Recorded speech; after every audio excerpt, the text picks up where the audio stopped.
सद्गुरूंचे पुण्यस्मरण,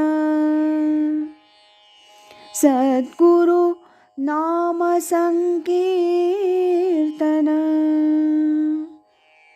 सद्गुरु गुणानुवाद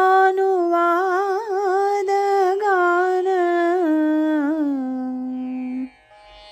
श्रवण मनन सद्गुरूंचे,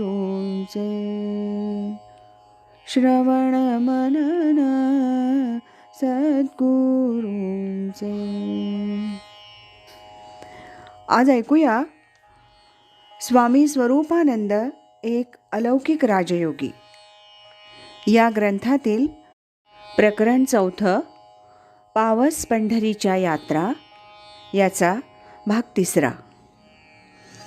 तैसे देह धरणे उदास तयांचे.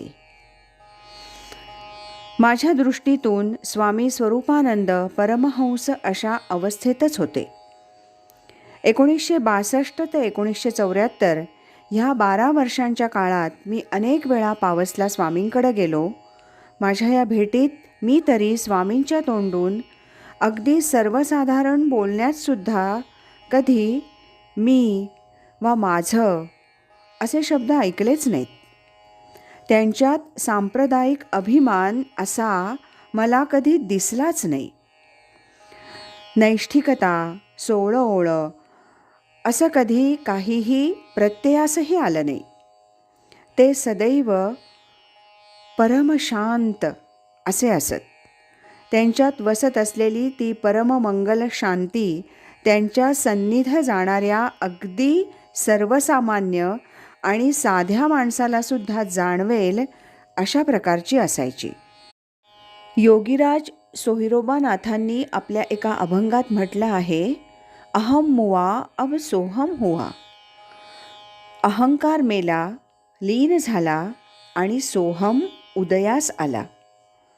अखंड सोहम साधनाद्वारा स्वामींनी असंच काहीतरी ध्येय गाठलं होतं असं मला माझ्या भेटीतून नेहमी वाटे.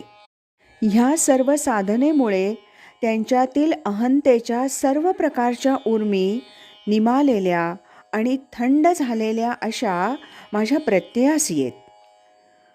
आता जायांचे लेणे जैसे अंगावरी आहाच वाणे, तैसे देह धरणे उदास तयांचे. अशीच काहीतरी त्यांची अवस्था होऊन राहिलेली मला दिसे. स्वामी साक्षात्कारी होते. त्यांचं ते अलौकिक तेज, त्यांच्या बोलण्यातील तो प्रेमळ आविष्कार, त्यांचं सरळ बोलणं सर्व कसं दर्शनात प्रशस्तीही असंच देणारं होतं. आणि म्हणूनच माझ्या प्रत्येक भेटीत साक्षात्कारी पुरुषांचं वर्णन असलेल्या ज्ञानेश्वरीतील या ओव्यांची एक दिव्य प्रचिती मला त्यांचं दर्शन घेतल्यावर सदैव येत असे. त्या ओव्या अशा, का उदयन कीजे तेजाकारे, तव गगनची होऊनी असे अंधारे, मग उदयलिया एकसरे प्रकाशू होय. तैसे माझा साक्षात्कारी, सरे अहंकाराची वारी, अहंकार लोपी अवधारी, द्वैत जाय.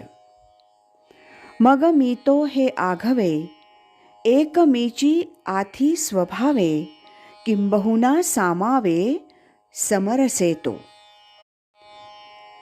वाचनातील एक अनुभव. माझ्या प्रत्येक पावस भेटीत थोडं थोडं पण मुद्द्याचं असं बरंच वाचन स्वामींनी माझ्याकडून करून घेतलं. मी खोलीत असता स्वामींनी इतर काही भक्तांनासुद्धा वाचावयास दिल्याचे प्रसंग मला आठवतात. स्वामींच्या खोलीतील या वाचन प्रसंगाबद्दल पुढे पुढे अनुभवानं असं माझं एक पक्कं मत झालं होतं. एखादी व्यक्ती, एखादी गोष्ट जेव्हा स्वामींसमोर वाची, तेव्हा त्या व्यक्तीच्या अंतर्मनात उठणारे सूक्ष्म विचारतरंग स्वामींना समजत. त्या व्यक्तीनं त्यातून नेमकं काय घ्यायचं आहे किंवा स्वामींना काय सांगायचं आहे ह्या संबंधी न बोलता अशी एक गुप्त समज ते वाचणाऱ्याला देऊ शकत असत. तशी त्यांची यौगिक शक्ती होती. अशाच एका प्रसंगी घडलेली एक गोष्ट सांगतो.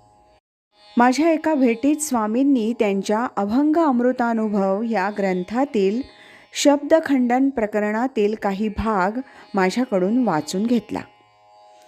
मी त्यातील अभंग त्यांच्यासमोर बसून वाचू लागलो. अभंगामागे अभंग असं माझं वाचन चालू होतं. प्रत्येक शब्दाचा पूर्ण असा अर्थ मला समजत होता असं नाही, वाचत होतो. वाचता वाचता एक अभंग असा आला. बागुल तो आला, बोलावे हे बोल, परी हाती फोल निरर्थक. नातरी आकाश लोंबे तळ हाती, हेही मिथ्या होती बोल जैसे. मी हा अभंग वाचला. माझ्या अंतर्मनी बागुल ह्या शब्दाचा अर्थ मला समजला नव्हता. मनात विचार उठला, असेल एखादा पक्षी. तसंच वाचन पुढे पूर्ण केलं. झालं. इति श्री स्वामी स्वरूपानंद विरचित श्रीमद् अभंग अमृतानुभवे शब्दखंडन नाम षष्ठं प्रकरणं. हरये नमः हरये नमः. असं माझं वाचन संपवून स्वामींना नमस्कार करून आणि प्रसाद घेऊन मी खोलीच्या बाहेर आलो. नंतर देसायांच्या घरात गेलो. चहा घेतला आणि ओटीवर येऊन बसलो. ह्या मुदतीत अर्धा तासाचा तरी काळ झाला असेल. आतून डॉक्टर मिराशी बाहेर आले आणि मला म्हणाले, भट, स्वामी बोलावतायत. मी आत खोलीत गेलो.